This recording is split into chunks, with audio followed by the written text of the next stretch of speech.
దానియేలు ఎవరు చెప్పాలి. నపుంసకుడు, భార్య పిల్లలు లేరు. ఆయన చూస్తున్నాడు, పక్కన నపుంసకుడేనా అని చూస్తున్నాడు. 2వ రాజుల గ్రంథము 20వ అధ్యాయము 16 నుంచి 18 వచనాలు చదువుదాం. 2వ రాజుల గ్రంథము 20వ అధ్యాయము 16 నుండి 18 వచనాలు నేను చదువుతాను. 2వ రాజుల గ్రంథము 20వ అధ్యాయము 16 నుండి 18 వచనాలు. 14 నుండి అయితే చాలా బాగుంటుంది. పిమ్మట ప్రవక్త అయిన యెషయా రాజైన హిజ్కియా యొద్దకు వచ్చి, ఆ మనుష్యులు ఏమనిరి, నీ యొద్దకు ఎక్కడ నుండి వచ్చిరి అని అడగగా, హిజ్కియా, బబులోను దూరదేశము నుండి వారు వచ్చి ఉన్నారని చెప్పింది. నీ ఇంటిలో వారు ఏమేమి చూచిరని అతను అడగగా, హిజ్కియా, నా పదార్థములలో దేనిని మరుగు చేయక నా ఇంటిలోనున్న సమస్తమును నేను వారికి చూపించి ఉన్నాననెను. అంతటా యెషయా, బాగా గుర్తుపెట్టుకోండి, యెషయా ప్రవక్త అయిన యెషయా హిజ్కియాతో ఇట్లనెను, యెహోవా సెలవిచ్చిన మాట వినుము. వచ్చు దినములలో ఏమీ మిగులకుండా నీ నగరం మందున్న సమస్తమును నేటి వరకు నీ పితరులు సమకూర్చి దాచిపెట్టినదంతయు, చెప్పండి, బబులోను పట్టణమునకు ఎత్తుకొని పోబడునని యెహోవా సెలవిచ్చుచున్నాడు. మరియు నీ గర్భమందు పుట్టిన నీ పుత్ర సంతతును బబులోను రాజు నగరునందు నపుంసకులుగా చేయుటకై వారిని తీసుకొని పోవుదురు. ఉందా? నపుంసకులుగా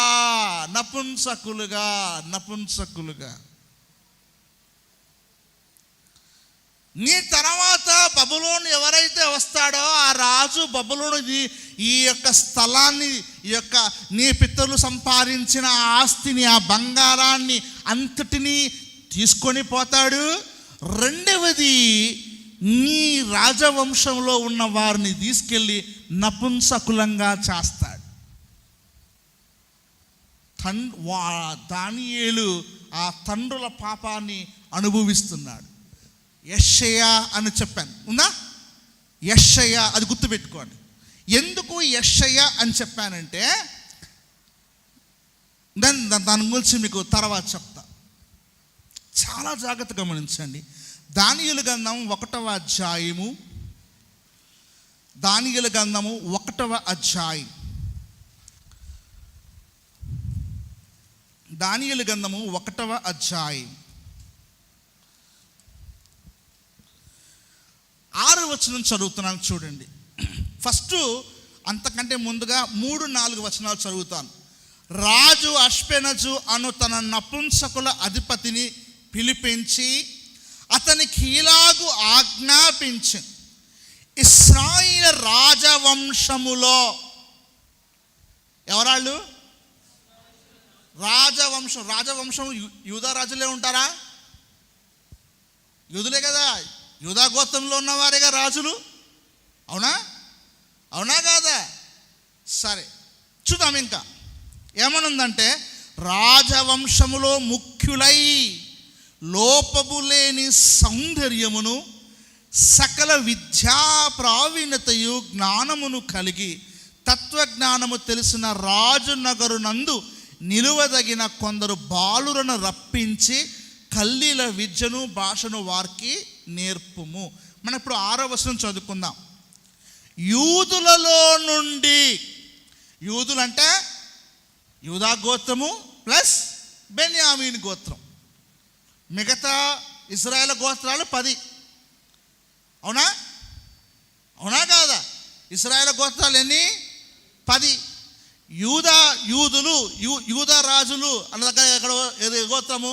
యూదా గోత్రమును బెన్యామీన్ గోత్రం. యూదులలో నుండి దానియేలు, హనన్య, మిషాయేలు, అజర్య అనువారు వీరిలో నుండిరి. అంత రాజకుమారులు వాళ్ళు, రాజకుమారులు, కానీ వారు నపుంసకులు. దానియేలు గ్రంథాన్ని దానియేలు అపవిత్రుడు అని కొంతమంది యూదులు ఆ జామ్నియాలో జామ్నియా ఆలోచన సభలో ఒక వాదన తలెత్తారు. ఆయన నపుంసకుడు, ఆయన రాసిన పుస్తకమే తీసి పడేయండి అన్నారు. కానీ బైబిల్ ఎందుకు వాళ్ళు ఆ మాట చూపించారంటే ఎజ్రా గ్రంథము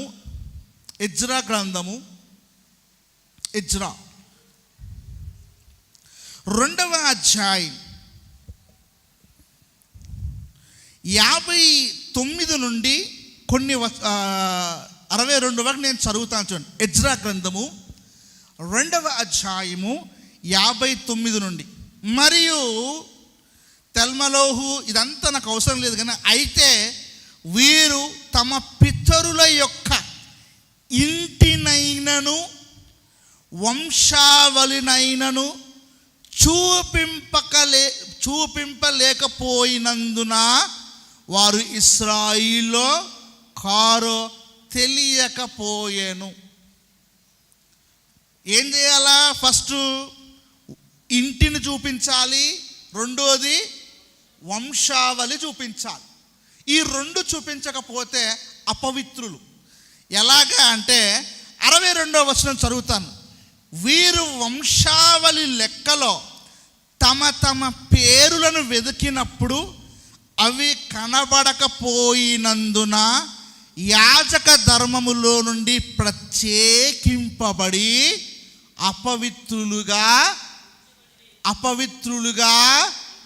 అపవిత్రులుగా అంటే వంశావళి చూపించకపోతే, ఇప్పుడు చూడండి, ఇజ్రాయెల్ దేశమైనా నేను యూదుని పోతే చేర్చుకోరాళ్ళు. మీ నాయన పేరు ఏంటి అంటారు, పలానా పేరు. వాళ్ళ నాయన పేరు ఏంటి, అలా చెప్పుకుంటూ ఏం చేయాలా? ఆ 12 గోత్రకర్తలు ఉన్నారు చూడండి, అక్కడ దాకా లైన్ కరెక్ట్ చేయాలి. సపోజ్ ఇప్పుడు ఆ బ్రదర్ పేరు ఏం పేరు, అజయ్. ఆ బ్రదరు ఇప్పుడు పాసా కొడుకు అనుకోండి, నాన్న మా నాయన పేరు పలాని ఇది అని చెప్పి ఆయన సీటు ఏం చేస్తాడు, ఆయనకి ఇస్తాడు. ఆయన కొడుకు ఆయన ఇవ్వాలి. అంటే ఏంటిది? లెక్క క్రమం ఖచ్చితంగా ఉండాలి. కానీ దానియేలు వంశావళి బైబిల్లో లేదు. ఎజ్రా కాలంలో తిరిగి వస్తారుగా, వచ్చినప్పుడు ఎంతమంది వచ్చారో వాళ్ళందరి పేర్లు ఉన్నాయి, కానీ పాపం దానియేలు పేరు లేదు. మీరు చెక్ చేసుకోండి, ఇంకా లైవ్ అవుతుంది కాబట్టి నాకు ఎప్పుడైనా అది అవసరం లేదు. కారణం భార్య పిల్లలు లేనందువల్ల వంశావళిలో చేర్చలేదు. అందుకే అపవిత్రుడు. దానియేలు గ్రంథం ఏమవసరం అని చెప్పి చాలా వాదన జరిగింది. కానీ కొంతమంది ఏం చేశారంటే, యెషయా గ్రంథం 56వ అధ్యాయం, యెషయా గ్రంథము 56వ అధ్యాయం, యెషయా గ్రంథము 56వ అధ్యాయం 4వ వచనం చూద్దాం. ఎందుకు యెషయా అన్నానో తెలుసా? యెషయా అనే మాట గుర్తుపెట్టుకుని అన్నానా లేదా? ఎందుకన్నానో ఇక్కడ 4వ వచనంలో ఉంటుంది. నేను నియమించిన విశ్రాంతి దినములను ఆచరించు, నాకిష్టమైన వాటిని కోరుకొని. 3వ వచనం చదువుదాం. క్షమించాలి, నాది తప్పు. యెహోవాను హత్తుకొను అన్యుడు, నిశ్చయముగా యెహోవా తన జనులములో నుండి నన్ను వేలువేని అనుకోద్దు. షండు అంటే నపుంసకుడు. నేను ఎండిన చెట్టని అనుకొనవద్దు. నేను నియమించిన విశ్రాంతి దినములను ఆచరించుచు, నాకిష్టమైన వాటిని కోరుకొనుచు, నా నిబంధన ఆధారము చేసుకొని ఉన్న షండులను కూర్చి, అక్కడ వారు కట్ చేయబడతారు అని యెషయానే ప్రవచించాడు. అవునా? ఇసుకేదో చెప్పిన మాట ఆ యెషయా చెప్తున్నాడు. ఈ మాట ఆ యెషయా చెప్తున్నాడు. ఏమనంటే, యెహోవా ఇలాగు సెలవిచ్చుచున్నాడు, నా ఇంటను నా ప్రాకారములోను ఒక భాగమును వారికిచ్చదను.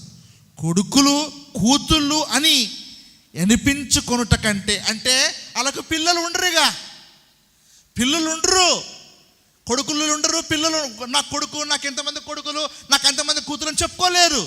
కొడుకులు కూతులు అని అనిపించుకుంట కంటే శ్రేష్టమైన పేరు వారికి పెట్టుచున్నాను, కొట్టివేయ నిత్యమైన పేరు వారికి. అది దానియేలు. ఈరోజు మనం అందరం దానియేలు గురించి మాట్లాడుకుంటాం. మీరు బైబిల్ అంతటిలో చూడండి, ప్రవక్తల్లో కొన్ని లోపాలు ఉన్నాయి, కానీ ఏ లోపము లేని రాబోవు మెస్సియాకు పరిపూర్ణుడు ఎవరు? భక్తుడు, ప్రవక్త అయిన దానియేలు.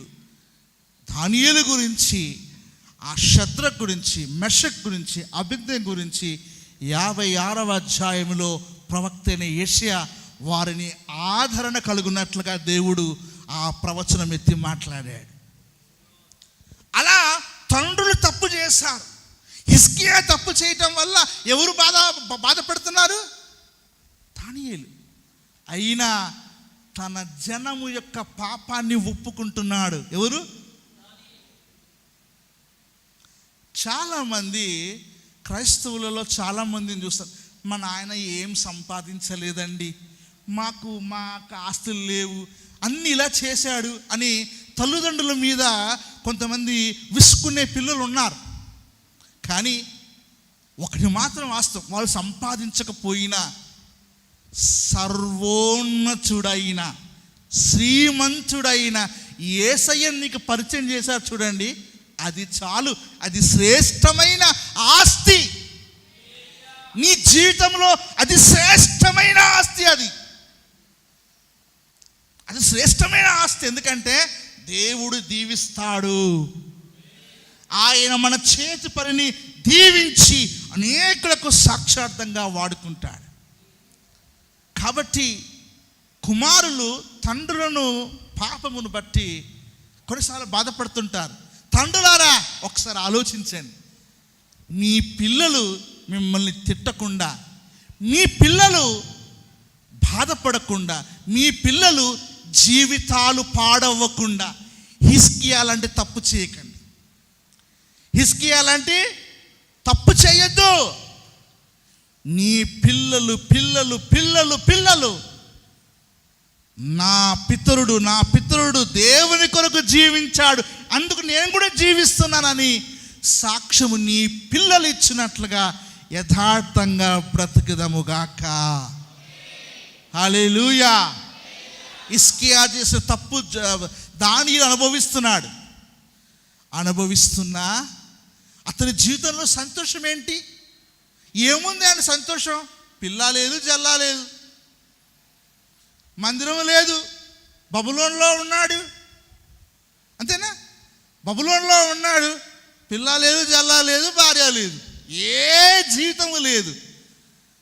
అయినా నాకు ఈ దుస్థితి కలిగింది, నాకు ఈ కష్టం కలిగింది అని దుఃఖపడాలా? ఎవరు దుఃఖపడ్డా? కానీ ఈరోజు చాలామంది